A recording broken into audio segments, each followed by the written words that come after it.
او اصلا بدأت يوتيوب ليه برضه. هاي، عاملين ايه؟ النهارده هنرجع تاني يوتيوب. تعالوا احكي لكم بقى قصة اصلا ان انا بدأت يوتيوب ليه، وليه دلوقتي راجعة. وانا اصلا يعني ال- حتى الناس اللي اكون بكلمهم هيكون عددهم لسه قليل، بس انا مؤمنة الصراحة ان الموضوع هيكبر اكتر. هيكبر اكتر، بس انا لسه في خطوة البداية.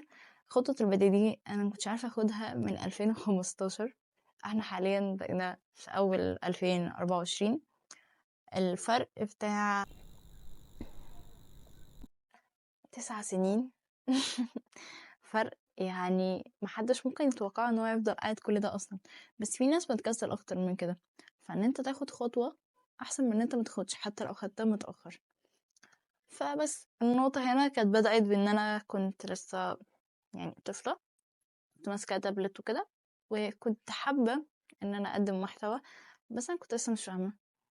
فالموضوع كان صعب شويتين، وكنت بخاف. كنت بخاف ان انا حتى اخوض التجربة واجرب.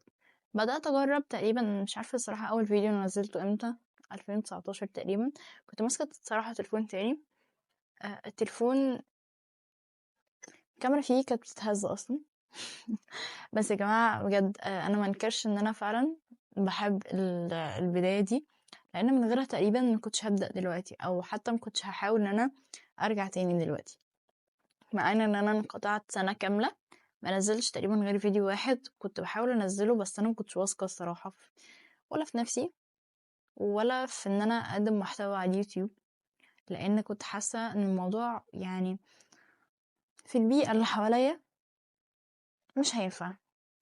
وده صراحة يعني أسوأ حاجة، ويعني اكتر خطأ اصلا عملته في ان انا ما بدأتش، وخفت من اللي حواليا، مع ان انا على فكرة شخصيتي عكس ان هي بتخاف من اللي حواليها.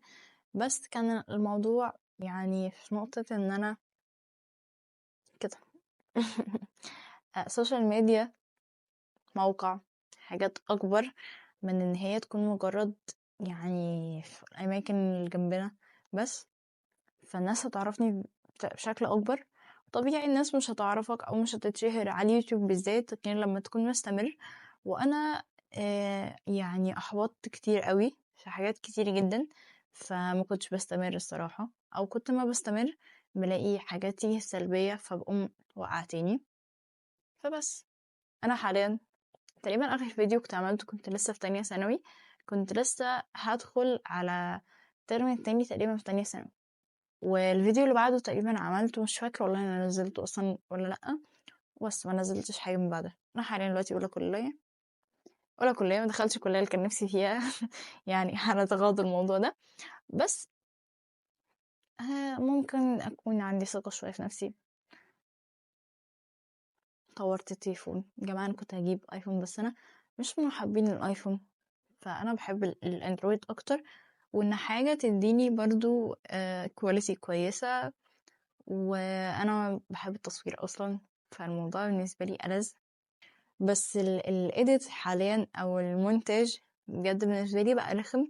بقيت بحس ان هو حاجة تقيلة على قلبي، وان هو محتاج تركيز جدا. مع ان انا دلوقتي بعمل تصميم، برضو تصميم جرافيك ديزاين وكده، ولسه برضو في بداية المشوار. بس المونتاج بجد يحتاج كده حاجات كتير، وعشان تعمله حاجة كويسة محتاج تعمل فيه كتير جدا.